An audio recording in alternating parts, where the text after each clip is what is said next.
Okay, if anybody, it looks like there's a bag of bears up here. If anybody brought your bear USB drive, we haven't loaded everything on them yet, so if you didn't bring it yesterday, today, or preferably not tomorrow, because hopefully we'll get them all loaded up today, but if you have it, we'll still take those.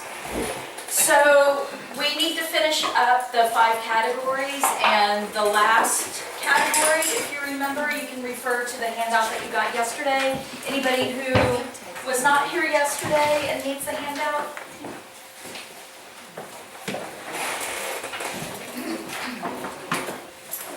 Everybody else got one?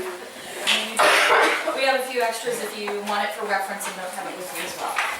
Okay, so, we saved the food category for last because, as you all mentioned your popcorn, we know it's the easiest to do. We rely on it often.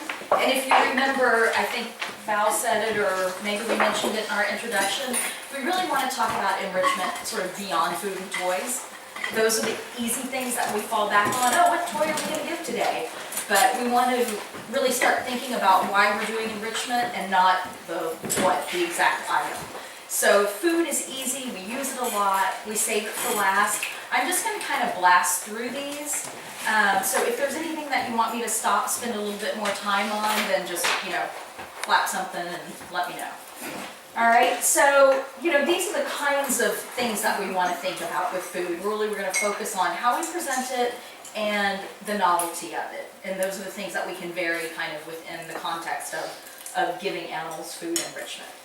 So, I think for many animals, we want them to spend more time and energy obtaining, processing, and consuming their food. So these are really the things that we focus on typically, is not putting food in a pan right in front of the animal where they can eat it right up. And then if it's a species that has special adaptations or behaviors that they use to acquire and process food, we may want to focus on those things as well. So those are the kinds of things that we want to think about. And just as an example of that, a specialized behavior that chimpanzees do is called lodging, where they'll actually soak, they'll get leaves and soak leaves in water and then drink the water that way. And so this is an enrichment device. Whoa, it's blurry up there. Sorry, it's not nearly that blurry here then. But anyway, this is an enrichment device that is called the lodger, and it's to encourage chimpanzees to engage in this very natural behavior. All right, so how we provide the food, of course, we can give food in lots of different ways, and we know from lots of research on lots of different kinds of animals that they prefer to work for their food. And like I showed you yesterday, the tapir who was flipping the babirusa, who was flipping the food pipe, the food puzzle up, and there was a pile of food on the ground, and she was still playing with that. Or maybe I'll show you that today. The elephant blowing the popcorn, he didn't eat the popcorn right away, he kept blowing the popcorn out of the feeder. This is a most awesome video.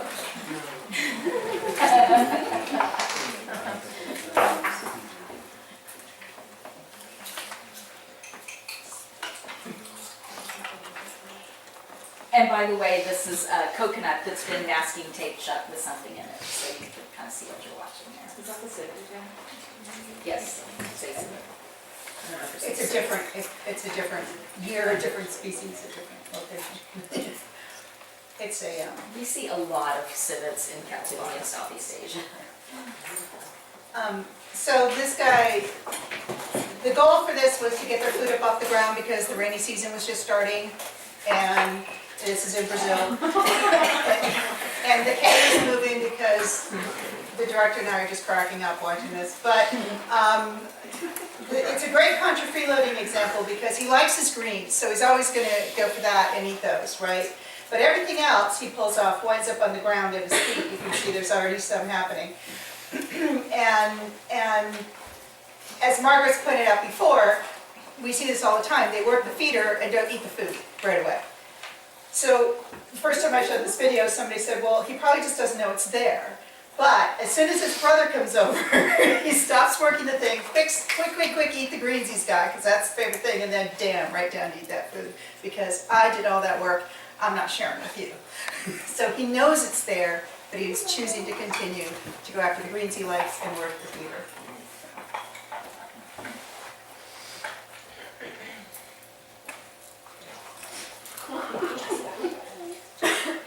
And I know that we all think about this and we've mentioned it, but we do want to make sure that something isn't so challenging for an animal that they can't successfully achieve the food within a reasonable amount of time.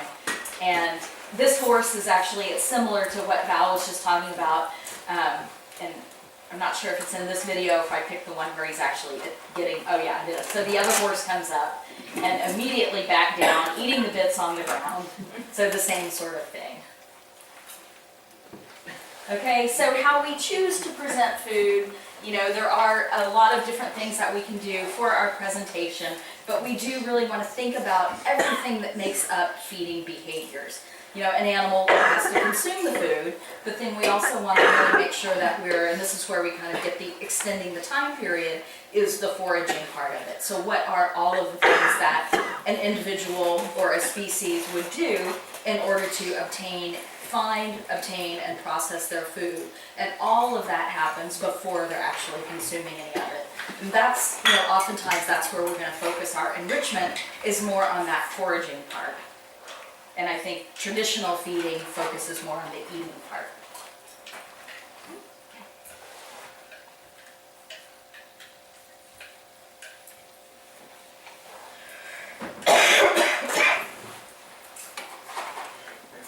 It's another one. Another civet. This is it. Yes. A lot of civets come in. Our friend, you may say, I don't know if you can even read it, but Debbie is also a shape instructor, and she lives in Hong Kong and works at a rehab center. They have some animals that are non-releasable, so they have kind of a zoo area, but they do a lot of rehab. So she's often taking really great videos. And she's technically inclined, so not only does she share downloaded movies with us, but all these wonderful animal videos.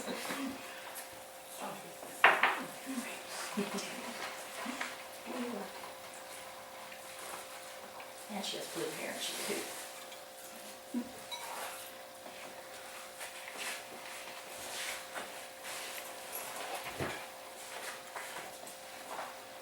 So again, just focusing, you've got all this in your handout, so I'm not going to read the slides to you, but again, we want to really focus on that finding food part of it.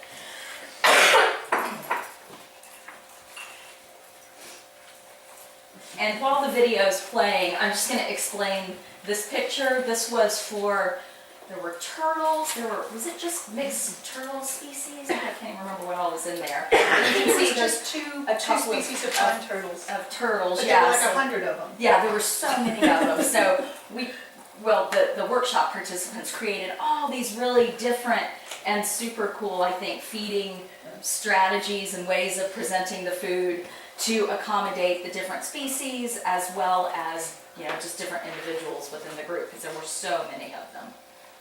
And then we just have kind of a traditional cut feeder over there.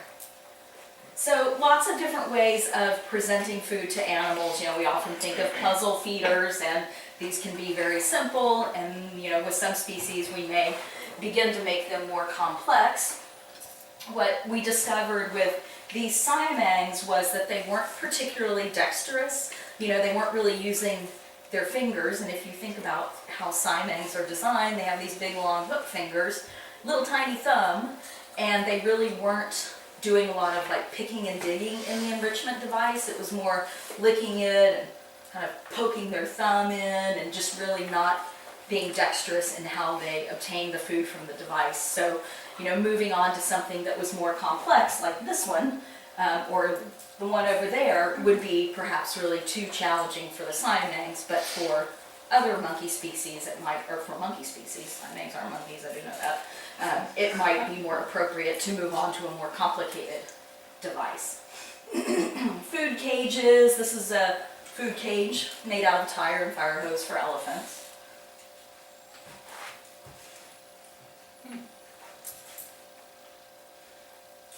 the one on the DeBraza monkey on your right was at a workshop in China. So these might not be items that you would want to leave in with a monkey who can bite and chew and tear up the plastic, but for the purposes of the workshop, it allowed us to quickly and cheaply build some enrichment devices. And then obviously the elephant working the hay feeder there. What is that hay feeder, the elephant one? It's a PVC tube with fire hose attached to the bottom, and you stuff the hay in the top. It's like a gigantic boat buoy. No, it's a that really thick PVC.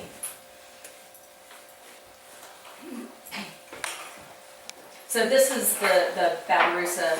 And I know we were just talking about squirrels up at Giraffe this morning. I don't know if you can see, but there's small holes that are drilled in this flexible PVC, clear PVC. But right here, there's quite a large hole. The squirrels were also helping themselves and creating larger holes. So the device, as the holes got bigger, we had to sort of change the food or make new ones. So anyway, you can see there's little bits of food on the ground. She continues to work the device. And the idea with this was initially it would be across the top of the substrate, and then as she gets better and better at getting the food out of it, the device would then be buried under different types of substrate and deeper and more substrate. All right, so in thinking about novel food, you know, this type of food we really want to promote animals to investigate. It might not even be food that's nutritionally important to them. The sea lion's tearing up a melon, tossing it around and tearing it up, and you know, he may have eaten little bits of it, but obviously melon isn't what sea lions rely on for their caloric intake. And elephants down here are having to process coconut, and this is one of the first times that she's been able to break her own coconut. And it's really interesting, I'm sure you've seen this with different animals, but how, with coconuts especially, I've seen it, or other sort of harder to process foods, individuals may take different approaches. Some step on it, you know, with the elephants, some smash it on a rock, so they have to take kind of different approaches, and that's really great for the cognitive aspect of it. Again, remember these categories are not mutually exclusive, so something can be feeding enrichment, but also cognitive enrichment. All right, you might have seasonal vegetables or fruits that are available to you that you can incorporate in for novelty, perhaps a browse or a produce garden, those sorts of things are Or pretty a obvious. pumpkin. Or pumpkins. Although long about, what, December, the novelty begins to wear off because of the mountain of pumpkin. The guy on your right is getting palm fruits. That was, again, at a Tuesday workshop. Another civet, but this time in Galveston. And durian for the bear, and was that the first time Oh, the yeah. bear had And the durian? keepers kept wanting to cut it up. I'm like, no, I bought this sucker for $10. They're getting it whole. They have to process it. Durian hurts, right? Y'all know. Spiky and stinky. I don't get the Stephanie attraction. had no problem with it. But yesterday, where's Stephanie? Yeah, yesterday watching the pig, she had a smallish pumpkin, and watching her figure out how to chew on it, and the dumb boy didn't quite know how to open his. But it was just a statement about boys in general. Yeah, I need to get that. But yeah, just watching her, this little pumpkin, you know, and we don't want her to have a whole bunch of food and put on more weight, but watching her like go after this pumpkin and just how long it took her to scrape little bits off this pumpkin and figure out how to kind of get into it. Okay, so, I forgot to load that one. That's okay. If anyone wants to see, this is actually, the video is kind of a neat video. You know, we think of making like juice sickles and things like this, but this is actually made with soup or bouillon for cats. So it doesn't have to be the blood. I know some zoos are allowed to use blood and some not for making frozen things. So this is a nice alternative, is to use bouillon or soup. But yeah, frozen, giant frozen for elephants. And everybody knows how to make frozen treats last, right? You do it in layers. I don't think that's something we really need to talk about here.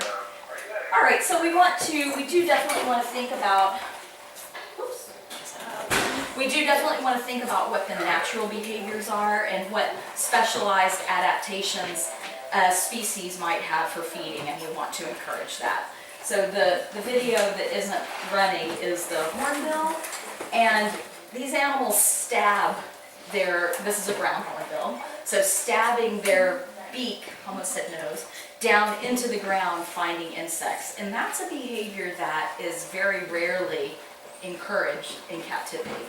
So we want to, again, just sort of a reminder to be aware of the animal's natural history and what our traditional feeding, how contrary traditional feeding can be to an animal's natural behavior. So let's talk just briefly about scatter feeding. Somebody might think that this is scatter feeding because the food's distributed over a hard substrate.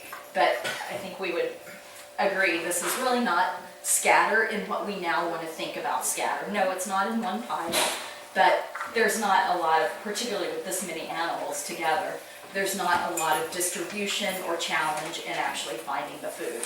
So sometimes we think about scattering as a way to promote activity or make the food presentation a little bit different. But also think about clumping the food and how that changes an animal's behavior. So here the bencheron, and you see he's got a lump of grapes there, hanging upside down, doing a very bencheron behavior that scattering food would never promote this kind of behavior. So again, just think about all of those options that are available to you and what kinds of behaviors you really want to encourage. And again, thinking about your goals and what kinds of behaviors to encourage that's really our focus, is not the item. What do you do for enrichment for your fill in the blank? That's what I will say, that's one of the things that drives us a little nutty about listservs, is then people just start throwing out enrichment devices, food and toys, and it's really about having a goal, which is what we're going to talk about next. All right, elevation. Think about when you're thinking about scatter, it's not just distributed on a horizontal plane. You might use elevation. So you see a PVC pole, and it's got food attached at different levels for the fish. Here, the gibbon. This is a food platform, and it's actually outside the enclosure, so you hoist it up. So it doesn't require that a keeper go in, climb up the ladder, and put stuff up high. You can provide this food enrichment at different elevations any time of the day without shifting the animals. Actually, I don't think we have any educational people here, right? But this device was actually created for the education team so that they can do their talks at the enclosure without bothering the keeper. So the keeper gives the diet to the educator, and then they have diet, they have browse, they do it several times a day. It's really a great idea. Hidden and buried, we know about those sorts of things. Oh, wait, I do actually show the burrito. One other way of hiding food, this is sort of the burrito, and this is the same turtle enclosure that I showed you, the different little devices. So the food is wrapped in banana leaves, and you can see that allows an animal to go ahead and take it away and maybe get away from the rigors of social housing, if you will. Yeah, and they like to feed at the bottom, the pond turtles. And the way we feed them, it's like with the binturong, they can't really get it to the bottom. Here, there's a small whole fish in the side of the banana leaf, and they just take it down to the bottom and eat it there. And you see the banana leaf kind of float up. Okay, this video, there's two videos that go with this, and they're really focused on addressing a mixed species enclosure. In the interest of time, I'm going to go ahead and skip those, but if we want to come back to them, then we can. Slow to respond. All right, complex feeding tubes. Here, check out the PVC tubes there.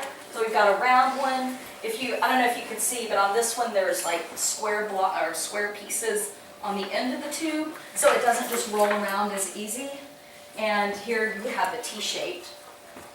And so exact same materials, but by changing the configuration, we really see different behaviors from the animal. They just can't easily roll it. I think a lot of times we think about just the tube with the holes in it and maybe things inside it, so it's a little bit more complicated. But this is a different way of changing how complicated it is and how the animal has to use it and think to use it. All right, box feeders, barrel feeders, balls. In this video, I just want to point out the traditional ball feeder, but do you see the masking tape right there? That's covering the holes so that she has to peel the masking tape off. Masking tape doesn't hurt an elephant to eat it. Peel the masking tape off and then roll it around. So just another way of adding a little bit of, making it a little bit more challenging. All right, spike feeding, you know what I mean by that? You have something that's spiky and you put the food on it.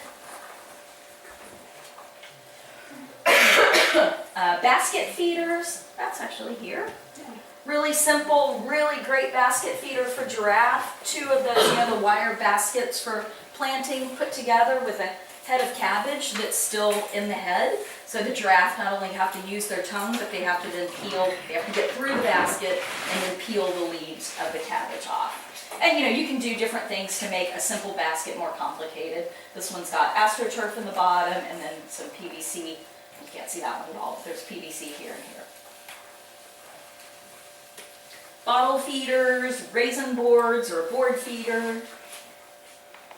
A couple more bottle feeding examples. Kerplunk, you know the game Kerplunk, you gotta pull the sticks out to make something fall down. Lots of variation we can do with this to make it more and more complicated. Who doesn't like to open a door and find food? That's like the raccoon refrigerator, raisin refrigerator kind of thing. The cool thing about this is a lot of them have those self-closing hinges on it, so they don't remember if they already got the thing out of that door or not, so they kept going back to it. Oh, here's some more examples of the burrito feeder. So the little video I showed you. This is a really neat feeder for the gorilla because the public can see, you know, the acrylic. It's acrylic on both sides, so you can give the public a great opportunity to see. Of course, hanging food, I think we know about those sorts of things. Of course, having feeders, whoops, wait, which one is that? There we go. Having feeders on the outside of an enclosure allows you to fill them from the outside, which means you can use them more frequently and distribute the food time. Those are good. Wasn't that one? That's good. All right, food on top of the cage. So, you know, I think in a nutshell, you know we have to feed animals every day, right? But we should always think about enriching ways in which we're delivering that food. And every time you feed an animal, you're not just feeding.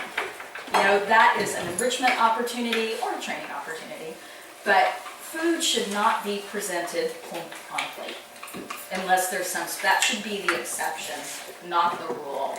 So, you know, throw away the dishes when we can and let's feed in enriching ways all the time. Like Val said, this should be part of our good husbandry, not something that we talk about as extra or when I have time. Unfortunately, it's still what gets cut in a busy day, except here. But almost every place you go, oh no, we gotta clean, we can't train and enrich today. Thank goodness we have that as a priority. So, and just as a reminder, our 5 categories: social, cognitive, physical, habitat, sensory, and food. And you can do this faster than me, so you do it, and that's the last slide. Okay, so just based on the species you're working with or the individual you're working with, each of those 5 categories may have different value. Okay, all is not equal. So generally speaking, and there's no science here, I just kind of think of chimpanzees as the #1 important enrichment you can do for them is social. Okay, and most of my chimpanzee keeper friends agree with that. But I equally think that social enrichment is equally important to deer. Okay, why? Because, you know, one little old deer is never anything but frightened, right? And feeding, not food, but food enrichment, I think is equally important to deer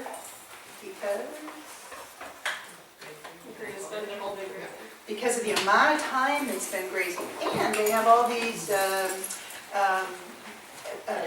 physical adaptations for getting food and using their lips and their tongue in different ways. So for them, for the deer, cognitive and sensory maybe not so important as to a chimpanzee. So I know a lot of people who, when they're starting their planning for the new species or a new area, they actually draw these charts out, which Marty McPhee made up 100 years ago. And they're very useless. Useless. Don't waste your time doing that. Thanks, Marty. That's why I show it, because it's useless. They're very useful, and I don't really draw them up anymore, but I find that I just do it in my head when I'm starting with a new animal. So there you have it. Oh, Your I computer. did want to say one more thing. Okay.